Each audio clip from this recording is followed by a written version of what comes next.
மச்சாண்டே Kumar sir வந்துங்கறாரா? Kumar sir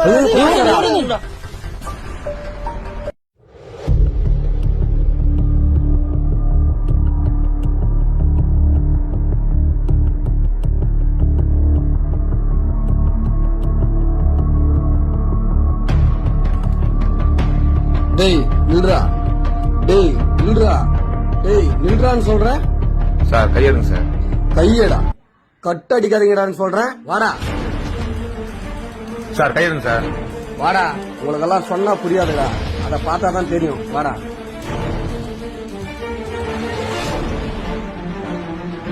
ஏறா வண்டியில, ஏறா ஏறா வண்டியில.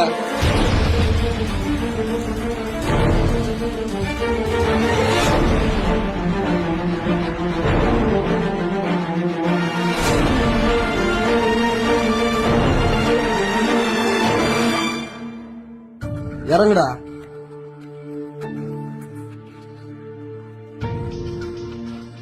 போய் பாருடா, நல்லா பாரு.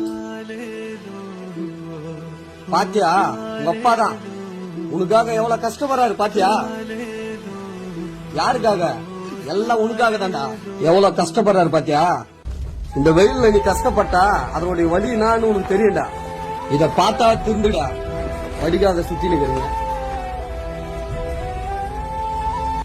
என்ன பாத்தி, நான் காலையில வேலை செஞ்சு போயிடுறோம்.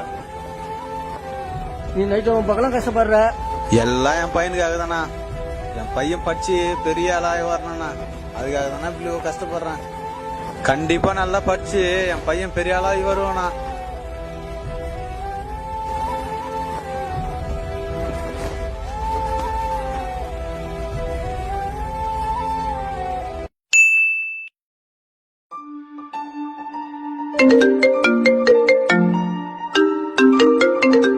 ஏய் வச்சுனே இருங்கடா, போயிட்டு வந்துடுறேன்.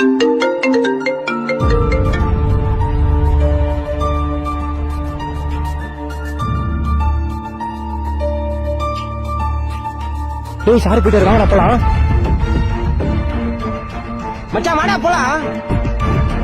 ஏய் வாடா.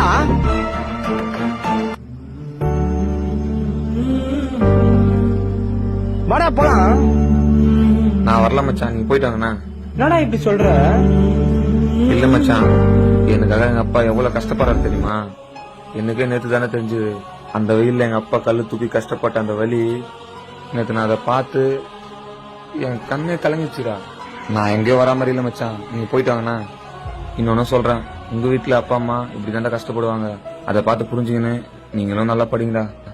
நான் இனிமேல் படிக்க போறேன் மச்சான், என்னை விட்டுருங்கண்ணா. இதை பார்த்துட்டு இருக்க என்ன மாதிரி ஸ்டூடெண்ட்டுக்கு ஒன்று சொல்லிடுறேன். நம்மளை படிக்க வைக்க நம்ம அப்பா அம்மா எவ்வளவோ கஷ்டப்படுறாங்க. ஆனா அந்த கஷ்டத்தை நம்ம தெரிஞ்சுக்காம ஒரு விளையாட்டுத்தனமா இருக்கும். என்னைக்காச்சும் ஒரு நாள் உங்க அப்பா அம்மா கஷ்டப்படுற இடத்துக்கு போய் பாருங்க, அதோட வழி நான் உங்களுக்கு தெரியும். இனிமேல் இது மாதிரி பண்ணாம உங்களுக்காக கஷ்டப்படுற உங்க அப்பா அம்மாவை படிச்சு சந்தோஷமா வச்சு